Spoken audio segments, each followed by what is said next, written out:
ভাই আমার তো আইএলস নাই, আমি কি পড়াশোনা করতে পারবো, বিদেশ যেতে পারবো? কিচ্ছু লাগবে না, আপনার আইএলসও লাগবে না, কিচ্ছু লাগবে না। আপনি হঠাৎ করে আসবেন আর আমার কাছে টাকা দিবেন আর চলে যাবেন, ব্যাপারটা আসলে এমন না। যে আইএলটিএস ছাড়া বিদেশ যাওয়া যায়, বিদেশে অল্প টাকায় বিদেশ চলে যাওয়া যায়। স্টাডি অ্যাব্রোড বর্তমানে শুধুমাত্র বিদেশে গিয়ে উচ্চশিক্ষা না, এটা অনেকের ড্রিম হয়ে গেছে।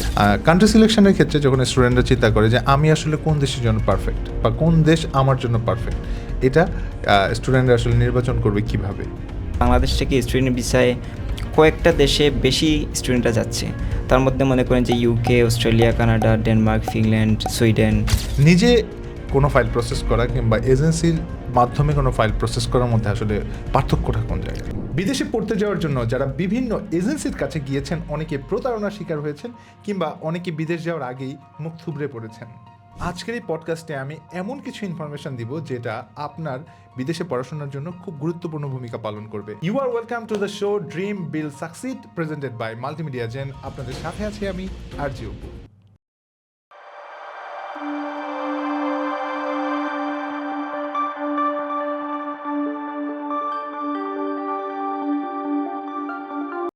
অ্যান্ড আমাদের সাথে আজকে যিনি আছেন এনামুল হাসান, যিনি হচ্ছেন স্টাডি অ্যাব্রোড নিয়ে দীর্ঘ সময় ধরে কনসালটেন্ট হিসেবে কাজ করেছেন। তার কাছে এমন কিছু ইনফরমেশন আছে যে যারা বিদেশে পড়তে যাচ্ছেন তাদের জন্য খুব বেশি উপকারে আসবে, এবং আই এম শিওর যে আপনি শেষ পর্যন্ত দেখলে আপনি ডিসাইড করতে পারবেন যে আসলে আপনি কোন জায়গায় আছেন এবং কোন জায়গা থেকে শুরু করলে আপনি আপনার স্বপ্নের দেশে পৌঁছাতে পারবেন। Okay, welcome to the show mister Enamul Hasan. আপনাকে অনেক ধন্যবাদ যে আপনি সময় দিয়েছেন আমাদেরকে। আজকে আমরা এমন কিছু ইনফরমেশন জানবো আপনার কাছ থেকে, যেহেতু আপনি স্টাডি অ্যাব্রোড কনসালটেন্ট হিসেবে কাজ করছেন। তো কি মনে হচ্ছে যে গত বছর থেকে এই বছর স্টুডেন্ট কি বেশি উচ্চশিক্ষার জন্য বাইরে যাচ্ছে নাকি কমে যাচ্ছে? না, গত বছর থেকে এবছর আরও বেশি যাচ্ছে এবং ইন দ্য ফিউচার আরও বেশি বাড়তে পারে আমি মনে করতেছি আর কি। আচ্ছা, আমাকে একটা জিনিস বলতে পারেন যে আসলে কেন স্টুডেন্টরা বাংলাদেশ থেকে ম্যাক্সিমাম বাইরে যাওয়ার প্রবণতাটা কেন বাড়ছে? এটার পিছনে অনেক কারণ আছে। মনে করেন যে বর্তমান বাংলাদেশের যে পরিস্থিতি, হুম। এটাও একটা কারণ। আচ্ছা। আর মেইনলি যে কারণটা হচ্ছে বিদেশে যারা বর্তমানে যাইতেছে তারা আসলে প্রথম যে কারণ সেটা হচ্ছে যে এডুকেশন কোয়ালিটি বিদেশের অনেক অনেক বেশি ভালো বাংলাদেশ থেকে। ২ নাম্বার যে কারণ, যে কারণে বেশিরভাগ স্টুডেন্টরা যাইতেছে, সেটা হচ্ছে যে মনে করেন সেখানে কাজের মানে স্টাডির পাশাপাশি কাজ করতে পারতেছে। ওকে। বেশিরভাগ দেশে ইউরোপের বলেন, আপনার ইউকে বলেন, অস্ট্রেলিয়া বলেন, অলমোস্ট ২০ ঘন্টা ৩০ ঘন্টা কাজ করতে পারতেছে। সো এখানে স্টুডেন্টরা কী করতেছে, মনে করেন আপনার স্টাডি করতেছে সাথে ঘুরে সাথে। ঘুরছে ফিরছে, মানে কোনো রকম একটা জব হ্যাঁ, হ্যাঁ। করছে কাইন্ড অফ এরকম। মানে কাজও করতে পারতেছে, স্টাডিও করতে পারতেছে এবং একটা ভালো ক্যারিয়ার অপেক্ষা করতেছে, এবং অনেকে সেটেল হওয়ার প্ল্যান করতেছে আর কি। So okay. দিন শেষে এসব কারণই হইতে পারে। ওকে, আরেকটা বিষয় যদি আপনার কাছে জানতে চাই যে ধরেন আমি আমি ধরেন স্টাডি অ্যাব্রোডের জন্য যেতে চাচ্ছি। সেক্ষেত্রে আমার প্রথমত মানে কি কোন জিনিসটা মাথায় নেওয়া উচিত? এটা হচ্ছে আপনি কেন যাইতে চাইতেছেন, হ্যাঁ। ওইটা আপনাকে ১ম এ ক্লিয়ার করতে হবে যে আসলে আপনি কেন মানে কোন দেশে যাবেন এবং কোন ইউনিভার্সিটিতে যাবেন ওইটা আপনাকে চুজ করতে হবে। আচ্ছা, এইখানে কি এরকম ব্যারিয়ার আছে যে ধরেন আমি কেউ পড়তে যেতে চায়, কেউ হয়তোবা পড়তে যায় বাট সেখানে থেকে যায়, পড়াশোনা করে না। কেউ হয়তোবা পড়াশোনা করতেই যায় কিন্তু সেখানে সে গিয়ে কাজকর্ম করছে। কেউ হয়তোবা সেখানে গিয়ে আর আসে না। সে হ্যাঁ, এরকম তো অসংখ্য ঘটনা ঘটতেছে। স্পেশালি বাংলাদেশ থেকে যেই স্টুডেন্টরা যাইতেছে প্রায় ৬০,০০০, গত বছর প্রায় হ্যাঁ, 60,000 প্লাস ৬০,০০০ অ্যাপ্রক্স। প্লাস স্টুডেন্টরা যাইতেছে। সবাই তো আর সবাই না, কেউই ব্যাক হচ্ছে না। সবাই ওই জায়গায় কোনো না কোনোভাবে মানে সেটেল হওয়ার প্ল্যান করতেছে। আচ্ছা, আমার দেখা মানে আমার এটা খুব কিউরিয়াস মাইন্ড যে আপনি যতজন মানুষকে যেতে দেখেছেন বা কনসালটেন্ট হিসেবে কাজ করেছেন, কেউ কি ফিরে এসেছে এরকম কোনো হিস্ট্রি আছে? আমার দেখা তো নাই। ইভেন বাংলাদেশের হিস্ট্রিতেও আমার মনে হয় যে কেউ বিদেশ গিয়ে একদমই চলে আসছে। এরকম হয়তো আছে, বাট এটা খুবই রেয়ার। খুবই মানে রেয়ার। 1% ও না। 1% না, ফাইন।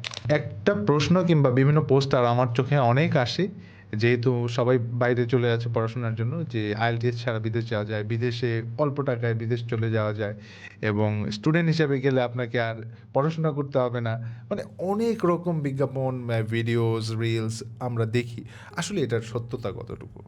হ্যাঁ, এইরকম পোস্টার, এরকম ভিডিওসগুলো আমিও মাঝে মধ্যে দেখি আসলে। সো মেইনলি বিষয়টা হচ্ছে স্টাডি অ্যাব্রোড বর্তমানে শুধুমাত্র বিদেশে গিয়ে উচ্চশিক্ষা না, এটা অনেকের ড্রিম হয়ে গেছে। মানে স্পেশালি আমি যদি বলি, বর্তমানে এইচএসসি পাস করে বেশিরভাগ স্টুডেন্টরা কিন্তু আইএলসে অ্যাডমিশন নিচ্ছে। আপনার বুঝে নিক আর না বুঝে নিক, কেউ হয়তো ইমোশনালি অ্যাডমিশন নিচ্ছে, কেউ হয়তো তার ফ্যামিলির কারণে অ্যাডমিশন নিচ্ছে, এবং আইএলস করার মেইন কারণটাই হচ্ছে যে বিদেশ যাওয়া আর কি। আচ্ছা, বাহিরে পড়াশোনা করতে গেলে আসলে কোন বিষয়গুলো একটু বিবেচনা করা উচিত? বাহিরে পড়তে গেলে যে কয়েকটা বিষয় আসলে মাথায় রাখা উচিত, সেটা হচ্ছে যে অ্যাকচুয়ালি প্রত্যেকটা স্টুডেন্টের আলাদা আলাদা গোল আছে। মনে করেন যে কেউ যাইতে চায় টাকা ইনকাম করার জন্য, কেউ যাইতে চায় একটা ভালো ক্যারিয়ারের জন্যে, আবার কেউ যাইতে চায় মনে করেন যে আপনার একটা ভালো ডিগ্রির জন্যে, আবার কেউ যাইতে চায়, অনেকে বর্তমানে যাইতে চাচ্ছে যে সবাই যাইতেছে আমিও যাইতেছি। সো এই বিষয়টা প্রথম মানে মাথায় রাখা উচিত যে আপনি কোন কারণে যাইতেছেন এবং অ্যাকচুয়ালি আপনার গোলটা আসলে কী। তারপরে যে বিষয় সেটা হচ্ছে যে আপনি যে কান্ট্রিতে যাচ্ছেন ওই কান্ট্রিতে জব অপরচুনিটিস কেমন, এইটা যারা মানে জব করার জন্য যাইতেছেন, জব বলতে কি মনে করেন যে বর্তমান বাংলাদেশে যারা যাচ্ছে প্রায় 60,000 স্টুডেন্ট যাচ্ছে গত বছর, এই বছর আরও বাড়তে পারে। সো সবার কিন্তু ফাইন্যান্সিয়াল কন্ডিশন সেম না। এক্ষেত্রে যেটা হয়, আপনার যদি ফাইন্যান্সিয়াল কন্ডিশন খারাপ থাকে তাইলে যে আপনি ওই দেশে যাবেন, যাওয়ার পরে একটা জব তো করতে হবে ডেফিনেটলি। সো এই জবের ক্ষেত্রে সকল দেশের জব কিন্তু অপরচুনিটিস সমান না। সো এটা হচ্ছে একটা বিষয়। 2 নম্বর এবং আরেক কয়েকটা বিষয় আসলে মাথায় রাখতে পারে, সেটা হচ্ছে ওয়েদারের বিষয়। আপনার মনে করেন যে সকল দেশের ওয়েদারও সেম না। সো কেউ বেশি ঠান্ডা পছন্দ করে, আবার কেউ মনে করেন যে আমাদের সো বেশিরভাগ ইউরোপের কান্ট্রিগুলোতে তো ঠান্ডা একটু বেশি। সো এই ক্ষেত্রে মনে করেন যে কোনো দেশে একটু কম, কোনো দেশে একটু বেশি। সো এই বিষয়টাও মানে করতে পারে। এবং তার চেয়েও বড় কথা হচ্ছে একজন স্টুডেন্ট আসলে লাইফে কি করতে চায়। আমার মনে হয় স্টুডেন্ট ভিসায় যাওয়ার ক্ষেত্রে সবথেকে বেশি গুরুত্বপূর্ণ যে বিষয় সেটা হচ্ছে যে তার ক্যারিয়ারে কী করতে চায়। কারণটা হচ্ছে সেটা তো আর কাজের ভিসা না, সেটা তো আর মনে করেন ভিজিট ভিসা না যে সেখানে গিয়ে ঘুরবে, কাজ করবে। মেইনলি যে ভিসায় যাচ্ছে, ভিসার ক্যাটাগরিটা হচ্ছে স্টুডেন্ট ভিসা, স্টাডি করতে হবে। সো তার ব্যাকগ্রাউন্ড এবং তার ফিউচার প্ল্যানের সঙ্গে মিল রেখে এমন একটা দেশ এবং এমন একটা ইউনিভার্সিটি চুজ করতে হবে যাতে সে তার ফিউচারে ভালো কিছু করতে পারে। কান্ট্রি সিলেকশনের ক্ষেত্রে যখন স্টুডেন্টরা চিন্তা করে যে আমি আসলে কোন দেশের জন্য পারফেক্ট বা কোন দেশ আমার জন্য পারফেক্ট, এটা স্টুডেন্টরা আসলে নির্বাচন করবে কিভাবে? ওকে, সো পৃথিবীতে প্রায় 200+ দেশ রয়েছে। তার মধ্যে মনে করেন যে বাংলাদেশ থেকে স্টুডেন্ট ভিসায় কয়েকটা দেশে বেশি স্টুডেন্টরা যাচ্ছে। তার মধ্যে মনে করেন যে UK, Australia, Canada, Denmark, Finland, Sweden, তারপর বর্তমানে সাইপ্রাস, জর্জিয়া, এই টাইপের দেশে বেশি স্টুডেন্টরা যাচ্ছে। বাট এখানে এত দেশের মধ্যে কিভাবে চুজ করবে, এটার আসলে স্টুডেন্টরা নিজেই বলতে পারবে। আসলে স্টুডেন্টরা নিজেই বলতে পারবে। বাট তারপরেও যদি আমি বলি, প্রথম যে বিষয়টা মাথায় রাখা দরকার যে আসলে তার একাডেমিক গোল এবং তার কেরিয়ার গোলটা আসলে কী। মনে করেন যে একটা দেশের জন্য এক একটা সাবজেক্ট কিন্তু স্পেশাল। যেমন মনে করেন যে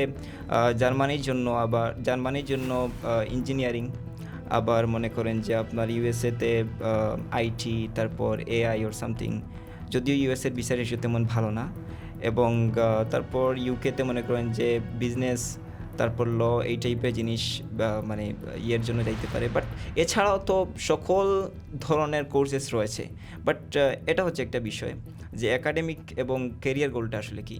তারপর যে বিষয়টা হচ্ছে যে এই যে একটা দেশ চুজ করার পরেই কিন্তু শেষ না, সেখানে কিন্তু অনেক বিষয় রয়েছে। যেমনটা হচ্ছে অনেক দেশের ভিসা রেশিও ভালো না।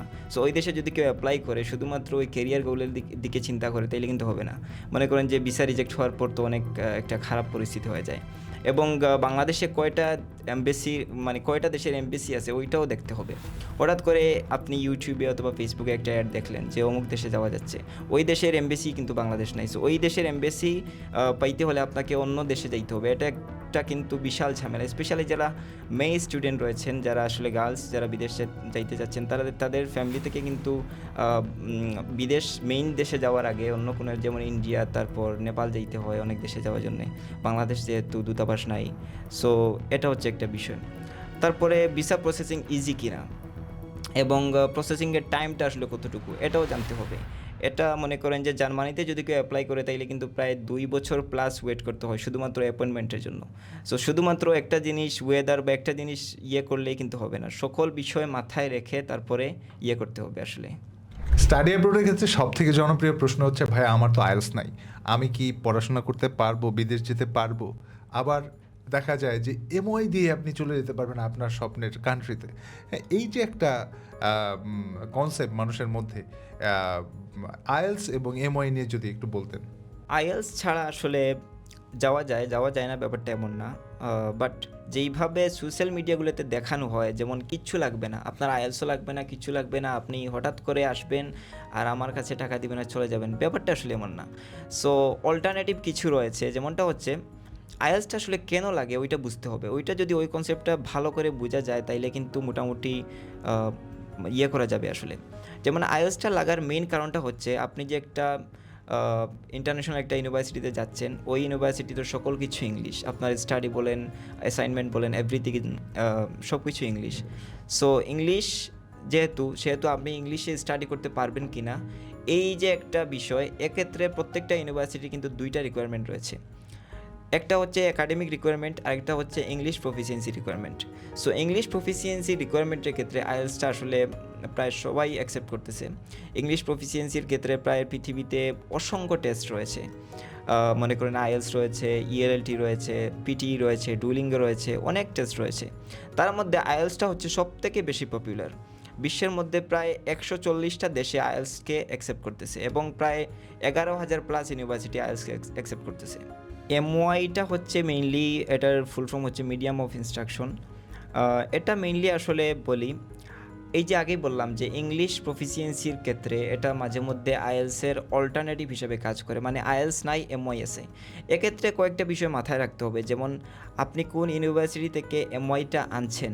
হ্যাঁ, সো এমওআই বিষয়ে আসলে আমি অনেক কোয়েশ্চেন্স পাই, যেহেতু আমার দুইটা ভিডিও আছে এমওআই নিয়ে আমার চ্যানেলে। এ বিষয়ে অনেকে বলে যে এসএসসি পাস করে আমি এমওআই আনতে পারবো কিনা, এইচএসসি পাস করে আনতে পারবো কিনা।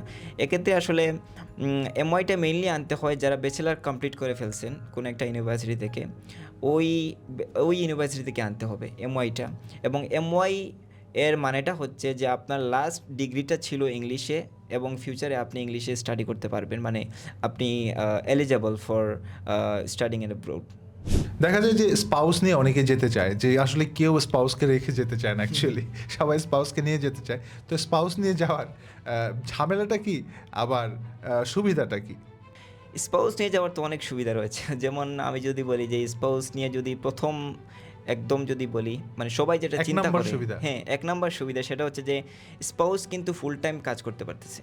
বিদেশ যাওয়ার পর সবথেকে বেশি ঝামেলা হয়, যেটা আমাদের স্টুডেন্টরা বলে আসলে, যে স্টাডি এবং ওয়ার্ক এই দুইটা জিনিসকে ব্যালেন্স করা অনেক বেশি কষ্ট হয়ে যায়। যেহেতু বাংলাদেশে আসলে আমাদের সিস্টেমটা ওইরকম না, বিদেশে যাওয়ার পরে স্টাডিও করতে হচ্ছে, কাজও করতে হচ্ছে। এক্ষেত্রে যদি কেউ স্পাউস নিয়ে যায় তাহলে কিন্তু তার স্পাউস ফুল টাইম কাজ করতে পারতেছে এবং তাদের যে তাদের সার্ভাইভিংয়ের জন্য যে টাকা লাগতেছে ওইটা কিন্তু একজন স্পাউসই ফুল টাইম কাজ করে ইনকাম করতে পারতেছে। এক্ষেত্রে যে সুযোগ সুবিধা সেটা হচ্ছে যে যিনি মেইন অ্যাপ্লিক্যান্ট, যিনি স্টুডেন্ট, উনি কিন্তু ফুল ফোকাসটা আসলে স্টাডির প্রতি দিতে পারতেছে এবং ফিউচারে ভালো কিছু করতে পারতেছে। এবং আরেকটা বিষয় সেটা হচ্ছে যে যদি কারো বাচ্চা থাকে আর কি, ছোটো বাচ্চা, তাদেরকেও নিয়ত যাওয়ার সুযোগ আছে। এবং যাওয়ার পরে ওই দেশগুলোতে, বেশিরভাগ দেশগুলা ফ্রি এডুকেশন দিচ্ছে বাচ্চাদের ক্ষেত্রে, এবং হেলথ কেয়ার সার্ভিস যেটা ওইটাও ফ্রি, যেটা বাংলাদেশের বেশিরভাগ ফ্যামিলিতে আসলে মান্থলি কস্টিংয়ের বড় একটা অ্যামাউন্ট চলে যায় বাচ্চাদের এডুকেশন এবং হেলথের ক্ষেত্রে। ওই জায়গায় যাওয়ার পরে এগুলো ফ্রি। স্পাউস নিয়ে আসলে বিদেশে যাওয়ার যেমন সুবিধা আছে এবং কিছু অসুবিধাও আছে ডেফিনেটলি। সো সকল কিছুর আসলে একটা ভালো সাইড, একটা খারাপ সাইড থাকে। সো এটা যদিও অসুবিধা বলা যায় না, এটা ম্যানেজেবল আসলে। মনে করেন যে যেহেতু অনেক দেশে বর্তমানে জব ক্রাইসিস চলছে, একদম সত্যি কথা আমি বলতেছি, আমি কোনো অ্যাডভার্টাইজিং অথবা সামথিং কিছু না। সো যেহেতু জব ক্রাইসিস চলতেছে, সো একজন মানুষ যদি স্পাউস নিয়ে যায় তাইলে কিন্তু তাদের ওই দেশের লিভিং কস্টটা কিন্তু ডাবল হয়ে যাচ্ছে। সো এক্ষেত্রে যদি জব টব না পায় তাইলে কিন্তু এটা একটা সমস্যা, এটা হচ্ছে একটা প্রবলেম। এবং 2 নম্বরটা হচ্ছে আর আমার মনে হয় না যে স্পাউস নিয়ে যাওয়ার কোনো অসুবিধা আছে, বাট সুবিধা তো অনেক কিছুই আছে আসলে। যেমন মেন্টাল সাপোর্ট দিতে পারবে একজন স্পাউস যদি থাকে, তারপরে মনে করেন যে একসাথে বর্তমানে যে বাংলাদেশের পরিস্থিতি, আমাদের কাছে অনেকেই সেই বলে যে কোনো রকমভাবে বাংলাদেশ থেকে মানে বাইর করার একটা পদ্ধতি আমাকে দেন। সো এটা হচ্ছে বড় বিষয়। সো যেহেতু এটা যদি স্পাউসকে নিয়ে হয়, পুরো ফ্যামিলিকে নিয়ে হয়, তাইলে তো আর কোনো কথাই নেই। সো যেহেতু এটা হচ্ছে একটা লিগেল ওয়ে, সো কোনো একটা দেশে স্পাউস নিয়ে গেলে কিন্তু ইন দ্য ফিউচার মনে করেন যে 10 বছর বা 15 বছর পরে আস্তে আস্তে একটা সেটেল হওয়ার বা ওই দেশের পাসপোর্ট পাওয়ার একটা সম্ভাবনা রয়েছে। যারা স্পাউস নিয়ে বিদেশ যেতে চায় তাদের জন্য কিন্তু বর্তমানে অনেক দেশ সুযোগ দিচ্ছে। স্পেশালি আমাকে বলতেই হবে যে লাস্ট ইয়ার ডেনমার্ক এবং ফিনল্যান্ডে অসংখ্য স্টুডেন্ট চলে গেছে স্পাউস নিয়ে। এবং বর্তমানে যদি বলি, বর্তমানে যদিও ডেনমার্কের একটা রুলস আসলে কিছুদিন আগে চেঞ্জ হয়েছে, সেটা হচ্ছে যে পাবলিক ইউনিভার্সিটিগুলার স্টুডেন্টরা শুধুমাত্র স্পাউস নিয়ে যাইতে পারবে, প্রাইভেটের এগুলো পারবে না আর কি। সো এটা হচ্ছে একটা বিষয়। কিন্তু ফিনল্যান্ডের ক্ষেত্রে এখনও কিন্তু স্পাউস নিয়ে যাইতে পারতেছে, সেটা যে কোনো প্রোগ্রাম, সেটা আন্ডার গ্রাজুয়েট হইতে পারে, সেটা মাস্টার্স হইতে পারে, সেটা এনিথিং আসলে। পিএইচডি হলে তো আরও বেশি ভালো। তারপর ইউকের যদি কথা বলি, ইউকেতে কিন্তু বর্তমানে এমআরইএস প্রোগ্রাম, ডিবিএ প্রোগ্রাম, পিএইচডি প্রোগ্রামে কিন্তু স্পাউস নিয়ে যাইতে পারতেছে। ইভেন যদি কারো বাচ্চা থাকে ছোটো, মনে করেন যে 4 বছর, 5 বছর, ইভেন 6 বছর, তাকেও নিয়ে যাইতে পারবে। এবং অস্ট্রেলিয়া কিন্তু বর্তমানে একটা ভালো সুযোগ দিচ্ছে, সেটা হচ্ছে স্পাউস নিয়ে যাওয়া। এবং অস্ট্রেলিয়ার ক্ষেত্রে যেটা হয়, নির্দিষ্ট কোনো আসলে এমআরইএস প্রোগ্রাম, ডিবিএ প্রোগ্রাম এরকম না, যা শুধুমাত্র মাস্টার্সে যারা অ্যাপ্লাই করবে তারা কিন্তু স্পাউস নিয়ে যাইতে পারবে। কিন্তু অস্ট্রেলিয়ার ক্ষেত্রে একটা বিষয় আসলে কিছু রেস্ট্রিকশনও রয়েছে, যেমন যারা স্পাউস হয়ে যাবেন তাদের কিন্তু ব্যাচেলার ডিগ্রি কমপ্লিট থাকতে হবে বাংলাদেশের যে কোনো ইউনিভার্সিটি থেকে। এবং বিয়ের যে সময়, যেটা ম্যাচিউরিটি টাইম 12 মান্থের মতো থাকতে হবে আর কি, অস্ট্রেলিয়ার ক্ষেত্রে, not for UK or any other countries. Maximum মানুষ একটা জিনিস মনে করেন যে আসলে বিদেশ এজেন্সি ছাড়া যাওয়া সম্ভব না। আবার এমন অনেক মানুষ আছেন যারা এজেন্সির ধারে কাছেও যায় না, কিন্তু তারা অলরেডি পড়াশোনা করছেন। তো আসলে নিজে কোনো ফাইল প্রসেস করা কিংবা এজেন্সির মাধ্যমে কোনো ফাইল প্রসেস করার মধ্যে আসলে পার্থক্যটা কোন জায়গায়? দুই দিক থেকে আসলে যদি আমি বলি, কেউ যদি নিজে নিজে এক্সপার্ট হয় তাইলে ডেফিনেটলি নিজে অ্যাপ্লাই করতে পারে, সমস্যা নেই, এটা নিয়ে কোনো ইস্যু নাই। বাট যদি কেউ শুধুমাত্র গুগল আর চ্যাটজিপিটি আর জেমিনের উপর ডিপেন্ডেন্ট হয়, তাইলে কিন্তু ধরা খাওয়ার সম্ভাবনা রয়েছে। কারণটা হচ্ছে, একটা ভিসা করা বা একটা ভিসা পর্যন্ত একটা স্টুডেন্টকে নেওয়া, এটা কিন্তু মানে একদম সহজ না বিষয়টা। অনেক বিষয় রয়েছে, যেমনটা হচ্ছে একদম প্রথম থেকে যদি বলি, তার কোর্স সিলেকশন থেকে শুরু করে, তার এসওপি রাইটিং থেকে শুরু করে, তার ফাইন্যান্সিয়াল ডকুমেন্টস, কয়েক ধরনের ডকুমেন্টস মেক করতে হয়, তার একাডেমিক ডকুমেন্টস, তার ফাইন্যান্সিয়াল ডকুমেন্টস, তার স্পন্সর ডকুমেন্টস, হিউজ। সো এইগুলোর মধ্যে একটা ছোট্ট কোনো একটা ভুলের কারণে কিন্তু ভিসা রিজেক্ট হইতে পারে, ছোট্ট একটা ভুল, ওইটা হয়তো মানে কেউ খেয়ালই করে নাই। সো এটা যখন কেউ নিজে নিজে করবে, এই ভুলটা হওয়ার সম্ভাবনা বেশি।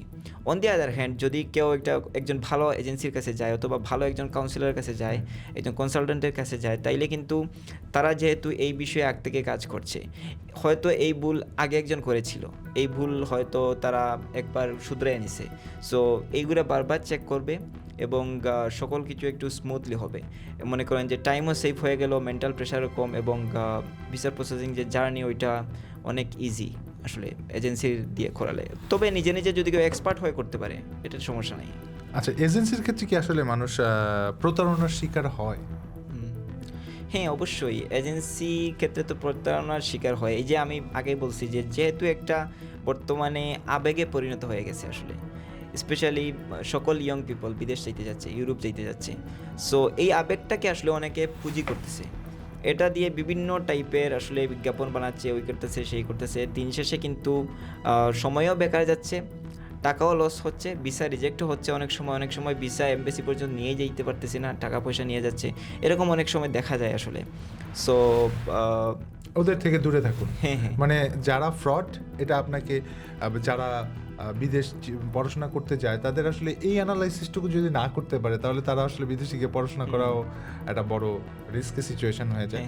অনেক কনসালটেন্ট থাকে যে আসলে একটা স্টুডেন্টকে মানে ভুল জায়গায় পাঠায় দেয়, এবং আসলে স্টুডেন্টকে হয়তো বা ভালো একটা কনসালটেন্সির মাধ্যমে তাকে একটা ভালো গাইড করা যেত। সেখানে আপনি একজন কনসালটেন্ট হিসাবে আপনি আপনার স্টুডেন্টদেরকে কীভাবে গাইড করেন?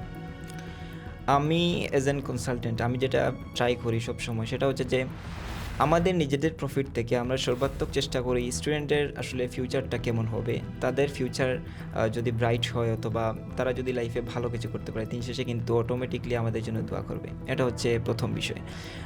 এক্ষেত্রে প্রথম যেটা আমরা করি, আমরা শুধুমাত্র নট অনলি আমি, আমাদের পুরো একটা টিম, আমাদের সিনিয়র জুনিয়র সবাই মিলে আমরা যেটা করি, একটা স্টুডেন্টের ক্ষেত্রে ফাইলটা আসলে দেখার পরেই অ্যাপ্লাই করে দেই না। তার ব্যাকগ্রাউন্ডটা কীরকম, তার ফিউচার প্ল্যান কীরকম, তার ক্যারিয়ার গোলটা কী এবং তার এডুকেশনাল গোলটা কী, এবং সে আসলে কী করতে চাচ্ছে, কোন দেশে গেলে বেটার হবে, কোনটা গেলে ইয়ে হবে না, তার বাজেট কীরকম, তার কোন কোন ডকুমেন্টস রয়েছে, কোনটা নাই, কোনটা মেক করতে হবে, কোনটা কোথায় থেকে আনতে হবে, এই সকল বিষয় নিয়ে তাদের সঙ্গে প্রথমে বসি এবং বসার পরে একটা ব্রিফ দেওয়ার পরে আমরা তাদেরকে অ্যাপ্লিকেশন করি। ওটা রেডি করে ইয়া, ফেলেন। But on the other hand যেটা হয় বর্তমানে, যেটা আমাদের কাছে অনেক স্টুডেন্টরা আসে, যেটা হয় বলে যে অ্যাপ্লাই করে দিছে অন্য একটা জায়গায় আসলে, সো অ্যাপ্লিকেশন করতেছে বাট অ্যাপ্লিকেশন বলতেছে না যে ওই জায়গায় অ্যাপ্লিকেশন হবে, বাট কোন জায়গায় কত টাকা লাগবে, যেহেতু এখানে একটা টাকা পয়সার ব্যাপার স্যাপার রয়েছে, সো কত টাকা লাগবে ওইটাও প্রথমে বলতেছে না, হঠাৎ করে বলতেছে যে টাকা লাগবে, ওই লাগবে, সেই লাগবে। সো দিন শেষে কিন্তু প্রতারণার শিকার হচ্ছে স্টুডেন্টরা, যাদের একটা সঠিক একটা স্বপ্ন ছিল, একটা ভালো কিছু করবে লাইফে, এটা মানে রং গাইডলাইনের কারণে হ্যাঁ, তার হ্যাঁ। আসলে হ্যাঁ, হ্যাঁ। স্বপ্নটা নষ্ট। বর্তমানে এমন অনেক কেস আছে যে ধরেন ইউনিভার্সিটিতে বিভিন্ন এজেন্সির মাধ্যমে অ্যাপ্লাই করেছে, আবার ইউনিভার্সিটি কোনোভাবেই এই অ্যাপ্লিকেশনটা পায়নি, কিংবা ওই এজেন্সিও এক্স এজেন্সি বা হোয়াট এভার ইট ইজ, তারাও কোনো অ্যাপ্লিকেশন করেননি, কিন্তু স্টুডেন্টের কাছে একটা অফার লেটার আছে, যে অফার লেটারটা আসলে সে জাস্টিফাইড করে নাই, একটা সময় বলা হলো যে আসলে আপনার ভিসাটা হয় নাই। এই ক্ষেত্রে আসলে স্টুডেন্টরা কি করবে? সো আপনি যেটা বলছেন যে অনেক এজেন্সি যেগুলো আছে, যেমন অফার লেটার দিয়ে দেয়, আবার স্টুডেন্ট জানে যে অফার লেটার চলে আসছে, আবার ইউনিভার্সিটি জানে না যে অফার লেটার আসে নাই। সো এক্ষেত্রে একটা সিম্পল টিপস রয়েছে, সেটা হচ্ছে যে আপনি একজন স্টুডেন্ট অ্যাপ্লাই করতেছেন, এখানে আপনার মেইলটা ইউজ করবেন। এটা কোনো নতুন ইমেইল হইতে পারে, বাট এই ইমেইলের অ্যাক্সেসটা আপনার কাছে থাকতে হবে। এটা যদি এজেন্সির কাছে থাকে আর কি, সকল ইনফরমেশন, সকল তথ্য, সকল আপডেটগুলো এজেন্সি পাইতেছে, এবং এজেন্সি যদি সত্য বলে তাইলে কিন্তু আপনি সত্যটা জানতে পারতেছেন, যদি মিথ্যা বলে তাইলে কিন্তু আপনি মিথ্যাটা জানতে পারতেছেন। এক্ষেত্রে প্রথমেই বলতে হবে যে না ভাই, আমার তো মেইল রয়েছে, যদি না থাকে সমস্যা নাই, নতুন একটা ইমেল তৈরি করে ফেলছি আমার নামে, সমস্যা নেই, ওইটা দিয়ে কিন্তু আমি অ্যাপ্লাই করবো এবং হোল কাজটা আসলে সামলাবো। বাহ। এবং যদি এরকম কারো দিয়েও দেয়, মনে করেন যে একটা ফেক অফার লেটার কাউকে দিয়ে দিল, অফার লেটার তো আনা কোনো বিশাল কোনো আহামরি কোনো কাজ না, it's a not a rocket science. এটা তো মনে করেন যে অ্যাপ্লিকেশন করলেই অফার লেটার দিয়ে দিচ্ছে, বাট নেক্সট প্রসেসগুলো হচ্ছে অনেক মানে টাফ, স্পেশালি কাজ লেটার অথবা সামথিং। এই টাইপে ইউনিভার্সিটিকে মেসেজ করা যাইতে পারে, মেসেজ বলতে ইমেল করা যাইতে পারে যে আমি এরকম স্টুডেন্ট, আমার এইটা হয়েছে কি, এইটা হয়েছে না। এটার ক্ষেত্রে ইউনিভার্সিটির অফিসিয়াল ইমেইলে যদি কেউ মেইল করে তাইলে কিন্তু একটা ভালো রিপ্লাই পাবে। যদি কেউ অ্যাপ্লাই করে থাকে তাহলে অবশ্যই বলবে যে হ্যাঁ এরকম তো একটা অ্যাপ্লিকেশন হয়েছে, যদি না হয় তাইলে বলবে না। এটা হচ্ছে ভেরিফিকেশনের ওয়েজ আর কি।